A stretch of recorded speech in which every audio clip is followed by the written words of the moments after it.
Hello and अस्सलाम वालेकुम everyone. I hope you guys are doing great. आज का जो हमारा टॉपिक है, हम पढ़ने जा रहे हैं फ्यूचर कॉन्टीन्यूस टेंसेस के बारे में। क्योंकि पिछली वीडियो में हमने फ्यूचर इंडेफिनिट टेंसेस के बारे में पढ़ लिया था, तो अब हम फ्यूचर कॉन्टीन्यूस टेंसेस को कवर करेंगे। तो सबसे पहले हम इनकी आइडेंटिफिकेशन के बारे में देख लेते हैं कि इस तरह के टेंसेस की आइडेंटिफिकेशन क्या होती है। तो जब बात आती है आइडेंटिफिकेशन की, तो जाहिर सी बात है फ्यूचर टेंसेस हैं तो कोई काम फ्यूचर में हो रहा होगा, लेकिन ये फ्यूचर कॉन्टीन्यूस टेंसेस हैं। तो फॉर एग्जांपल इनकी होती है आइडेंटिफिकेशन रहा होगा, रही होगी या रहे होंगे।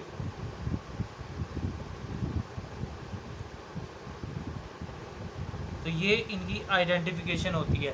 फॉर एग्ज़ाम्पल कि वो कल अपना काम कर रहा होगा, वो कल खाना बना रही होगी, वो ग्रुप स्टडी कर रहे होंगे, यानी कि कर रहे होंगे इन फ्यूचर की बात हो रही है और कोई काम चल भी रहा है इन फ्यूचर। तो that is why future continuous tenses आगे हमारे पास इनकी आइडेंटिफिकेशन आ गई। तो अब हम बात करते हैं इनके जो हेल्पिंग वर्ब्स हैं वो क्या होंगे। हेल्पिंग वर्ब्स, तो इसमें हेल्पिंग वर्ब्स कौन से इस्तेमाल होंगे। तो सिंपली इसमें जो हेल्पिंग वर्ब इस्तेमाल होंगे, जो सिंपल टेंसेस हैं उसमें विल शैल इस्तेमाल होता है, तो इसमें will be and shall be इस्तेमाल होगा। तो अब हम देख लेते हैं कि विल भी इस्तेमाल कहाँ होगा, शैल भी कहाँ इस्तेमाल होगा। तो सिंपली जो हमने पढ़ा था कि सिंपल जब कोई भी स्ट्रक्चर आ जाते हैं, कोई टेंसेस आ जाते हैं, तो अगर आपको ये विल शैल की प्रॉपर नॉलेज नहीं है कि कहाँ पे इस्तेमाल होता है, तो पिछली वीडियो में हमने डिटेल में इसके बारे में बात की है, तो आप वो वीडियो दे सकते हैं फ्यूचर इंडेफिनिट के बारे में। तो फिर भी मैं आपको एक दफ़ा बता देता हूँ, क्योंकि इसमें स्पेशल केसेस आते हैं जहाँ पर विल बी और शैल बी यानी कि इंटरचेंज हो जाएंगे। वो किस तरह से कि फॉर एग्जांपल विल बी कहाँ पे इस्तेमाल होता है। विल बी जो हमारा इस्तेमाल होगा वो होगा यू, दे, इट, नेम्स, और कोई भी सेकंड या थर्ड पर्सन की जब बात होगी वहाँ पर हमारा विल भी इस्तेमाल होगा। और शैल भी कहाँ पे इस्तेमाल होगा, आई और वी के साथ, यानी कि फर्स्ट पर्सन के साथ हमारा शैल भी इस्तेमाल होगा। तो जब स्पेशल केसेस आते हैं, ठीक है, जो हमने प्रीवियस वीडियो में डिस्कस किया था, वहाँ पर जो हमारा विल भी होगा वो फर्स्ट पर्सन के साथ आ जाएगा और शैल भी वो हमारा सेकंड थर्ड पर्सन के साथ आ जाएगा। वो स्पेशल केसेस होते हैं, तो आप वो प्रीवियस वीडियो देख सकते हैं। तो सिंपल केसेस में हमारा ये इस तरह से यूज़ होंगी हेल्पिंग वर्ब्स। तो अब उसके बाद हम बात करेंगे इनके स्ट्रक्चर्स के बारे में कि स्ट्रक्चर्स या फार्मूलाज जो इस्तेमाल होते हैं हमारे फ्यूचर कॉन्टीन्यूस में, तो वो क्या होंगे। तो सबसे पहले हम अगर बात कर लेते हैं जो अफर्मेटिव टाइप है, ठीक है, ए फॉर अफर्मेटिव, तो जो सिंपल सेंटेंसेस होंगे तो उनका हमारे पास स्ट्रक्चर क्या होगा। अब हम उसके बारे में बात कर लेते हैं। तो सबसे पहले इसमें क्या आता है कि सबसे पहले सब्जेक्ट आएगा, फिर उसके बाद हमारे पास हमारा हेल्पिंग वर्ब आएगा कि विल बी शैल बी, वो डिसाइड करेंगे हम सिचुएशन पे। तो उसके बाद हमारे पास वर्ब की फोर्थ फॉर्म आएगी। फोर्थ फॉर्म अब सिंपली क्या होता है, वर्ब की फर्स्ट फॉर्म प्लस आईएनजी, जिसे हम जेनेट फॉर्म भी कहते हैं। तो उसके बाद हमारे पास ऑब्जेक्ट आ जाएगा सिंपली। तो उसके बाद अब हम बात करेंगे कि हमारे पास जो नेगेटिव टाइप के सेंटेंसेस होंगे उनका फॉर्मूला क्या होगा हमारे पास। तो नेगेटिव टेंसेस में सिंपली सब्जेक्ट प्लस विल या शैल का पहले इस्तेमाल करेंगे। उसके बाद हमारे पास आ जाएगा नॉट, उसके बाद आएगा बी, फिर उसके बाद वर्ब की fourth form which is general form, and then object आएगा हमारे पास। अब सिमिलरली हमारा इंट्रोगेटिव जो पार्ट है, आई फॉर इंट्रोगेटिव, और उसमें क्या होगा कि उसमें स्ट्रक्चर होगा, सबसे पहले विल या शैल आएगा, विल या शैल आ जाएगा, फिर उसके बाद हमारे पास आ जाएगा सब्जेक्ट आ जाएगा, फिर उसके बाद बी आएगा, फिर उसके बाद देन हमारे पास वर्ब की फोर्थ फॉर्म आ जाएगी एंड देन ऑब्जेक्ट आएगा। तो ये हमारे पास सिंपली स्ट्रक्चर्स आ गए, इनके फार्मूलाज आ गए। तो उसके बाद हम इनके प्रैक्टिस कर लेंगे एग्जांपल्स के साथ। वो हम ये राइट साइड पे इनकी एग्जांपल्स के साथ प्रैक्टिस कर लेंगे। अब यहाँ पर हमने अफर्मेटिव की 2 एग्जांपल्स लिख ली हैं, तो अकॉर्डिंग टू स्ट्रक्चर चलेंगे। तो यहाँ पर सबसे जो पहला टेंस है वो हमारे पास वो लिख रही होगी कि इन फ्यूचर वो कोई काम कर रही होगी। तो सबसे पहले हमने अफर्मेटिव का ये हमारे पास फॉर्मूला या स्ट्रक्चर लिखा हुआ है। तो सबसे पहले सब्जेक्ट आएगा, तो वो लिख रही होगी, यहाँ पर किसी फीमेल की बात हो रही है, तो यहाँ पर हमारे पास शी हमारे पास सब्जेक्ट आ जाएगा। फिर उसके बाद अब जो नेम्स या थर्ड पर्सन सेकंड पर्सन के साथ हमारा विल बी इस्तेमाल होना है, तो उसके बाद हमारा हेल्पिंग वर्ब आ जाएगा, तो वो आ जाएगा विल बी।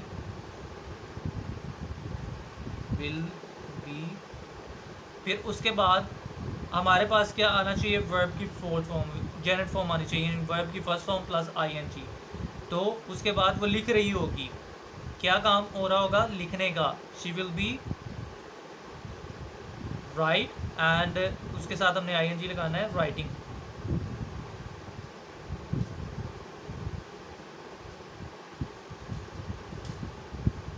तो ये हमारा सेंटेंस कंप्लीट हो गया है, वो लिख रही होगी, शी विल बी राइटिंग। फिर उसके बाद अब हमारे पास सेकंड सेंटेंस है, बारिश हो रही होगी। तो यहाँ पर बारिश के होने का जिक्र हो रहा है कि यानी कि इन फ्यूचर बारिश हो रही होगी। तो सबसे पहले सब्जेक्ट हमारे पास आ जाएगा इट। फिर देन यहाँ पर इट के साथ भी हमारा विल बी इस्तेमाल होगा, तो इट विल बी।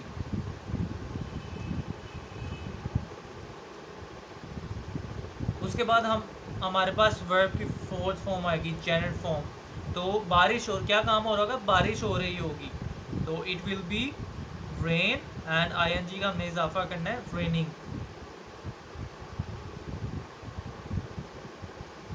तो ये हमारा सेंटेंस कंप्लीट हो गया। तो इस तरह इजीली आपके सेंटेंसेस कंप्लीट हो जाएंगे। आप ज़्यादा से ज़्यादा प्रैक्टिस करें सेंटेंसेस की इसी तरह स्ट्रक्चर को फॉलो करके। तो अब हम आगे स्टार्ट करते हैं नेगेटिव की एग्जांपल्स। अब यहाँ पर हमने नेगेटिव सेंटेंसेस की 2 एग्जांपल्स लिख रही हैं।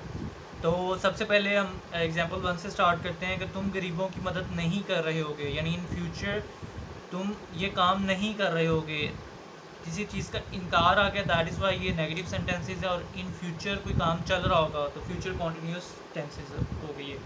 तो सबसे पहले सिमिलरली हमने अपने स्ट्रक्चर को, फॉर्मूले को फॉलो करना है। सबसे पहले हमारे पास सब्जेक्ट आएगा, ठीक है। तो यहाँ पर सब्जेक्ट हमारे पास क्या है कि तुम गरीबों की मदद नहीं कर रहे होगे, तो तुम मीन्स यू, सब्जेक्ट आ गया हमारे पास। उसके बाद अब यू जो सेकंड थर्ड पर्सन के साथ हमारा विल भी आएगा, ठीक है। तो लेकिन यहाँ पर विल आ जाएगा, विल। फिर देन उसके बाद हमने नॉट का इस्तेमाल करना है, नॉट। फिर उसके बाद क्या हमारा बी आएगा, यू विल नॉट बी। यही फ़ायदा होता है, अगर आप स्ट्रक्चर आपको याद हो तो बीच में काफ़ी सेंटेंस तो ऐसे ही फील हो जाता है हेल्पिंग वर्ब या स्ट्रक्चर से। तो उसके बाद हमारे पास अब हमने वर्ब की फोर्थ फॉर्म यूज़ करनी है, जेनेट फॉर्म यूज़ करनी है। तो क्या काम नहीं कर रहे होगे, मदद नहीं कर रहे होगे। तो मदद की इंग्लिश होती है हेल्प, लेकिन हमने आईएनजी साथ इस्तेमाल करना है, you will not be helping,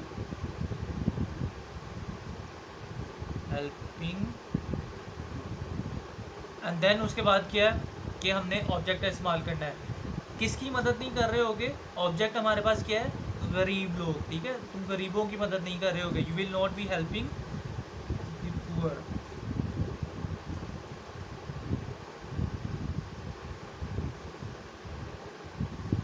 तो ये हमारा सेंटेंस कंप्लीट हो गया, तुम गरीबों की मदद नहीं कर रहे होगे, you will not be helping the poor. अब सेकंड सेंटेंस हमारे पास है, मैं किताब नहीं पढ़ रहा हूँगा, ठीक है, मैं इन फ्यूचर ये काम नहीं कर रहा हूँगा। तो उसके बाद सिमिलरली हमने सबसे पहले सब्जेक्ट का इस्तेमाल करना है, मैं, इस मीन आई। अब यहाँ पर आप देखें कि फर्स्ट पर्सन आ गया, आई की बात हो रही है, तो यहाँ पर हमारा हेल्पिंग वर्ब चेंज हो जाएगा, शैल आएगा, आई शैल। उसके बाद हमारा नोट आता है, आई शैल नोट। फिर उसके बाद हमने इस्तेमाल करना होता है बी का, आई शैल नॉट बी। उसके बाद अब हमारा वर्ब आएगा, वर्ब की फर्स्ट फॉर्म साथ आईएनजी। तो काम क्या हो रहा होगा, किताब पढ़ने का, रीडिंग। तो यानी कि पढ़ना, रीड, एंड उसके साथ में आईएनजी लगाना है, reading. I shall not be reading. उसके बाद किस चीज़ को नहीं पढ़ रहा हूँगा, ऑब्जेक्ट हमारे पास क्या आ गया, किताब। I shall not be reading the book. तो ये हमारा सेंटेंस कंप्लीट हो गया, I shall not be reading the book. तो अब हम फटाफट से स्टार्ट कर लेते हैं अपने हेल्प वो इंट्रोगेटिव की एग्जांपल्स। अब यहाँ पर मैंने इंट्रोगेटिव की 2 एग्जांपल्स लिख ली हैं। तो सबसे पहले क्या है कि किसान फसल कब बो रहे होंगे। तो यहाँ पर बात हो रही है किसानों की, ठीक है, तो फार्मर्स। लेकिन जो हमारा इंट्रोगेटिव का जो फॉर्मूला स्ट्रक्चर होता है उसमें सबसे पहले हेल्पिंग वर्ब आ जाता है। लेकिन यहाँ पर कब का इस्तेमाल हो रहा है, कब, क्यों, इस तरह की जब क्वेश्चनिंग आती है वो सबसे पहले आ जाती है। तो यहाँ पर इस्तेमाल हो रहा है कब, तो दैट इज़ वाई हम सबसे पहले यूज़ कर लेंगे व्हेन। फिर उसके बाद हमारा हेल्पिंग वर्ब आएगा। तो किसानों की बात हो रही है, किसी ग्रुप की बात हो रही है, तो दैट इज़ वाई हम यहाँ पर इस्तेमाल करेंगे विल बी का इस्तेमाल करेंगे, क्योंकि नेम्स या ग्रुप कोई भी सेकंड थर्ड पर्सन की जब बात होगी तब हम विल बी का इस्तेमाल करेंगे। तो व्हेन, विल। फिर उसके बाद हमने सब्जेक्ट इस्तेमाल करना है, बी उसके बाद आएगा। सब्जेक्ट कौन है, व्हेन विल द फार्मर्स, किसान,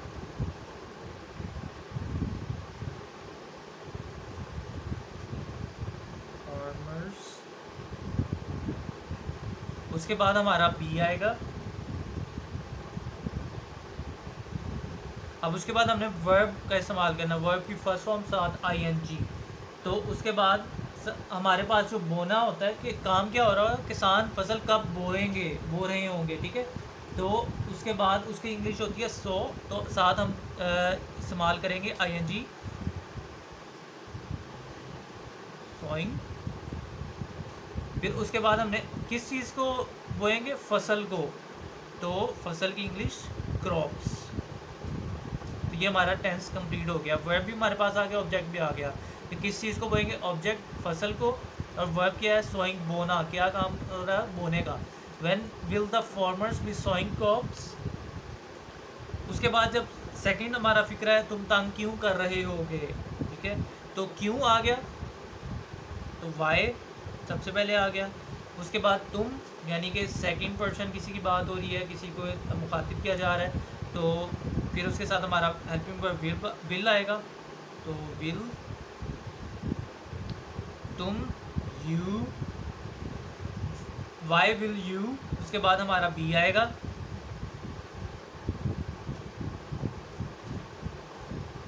फिर उसके बाद क्या काम हो रहा है, तंग करने का, तुम तंग क्यों कर रहे होगे। तो तंग करना होता है टीज, लेकिन उसके साथ हम आईएनजी का इस्तेमाल करेंगे, तो टीजिंग।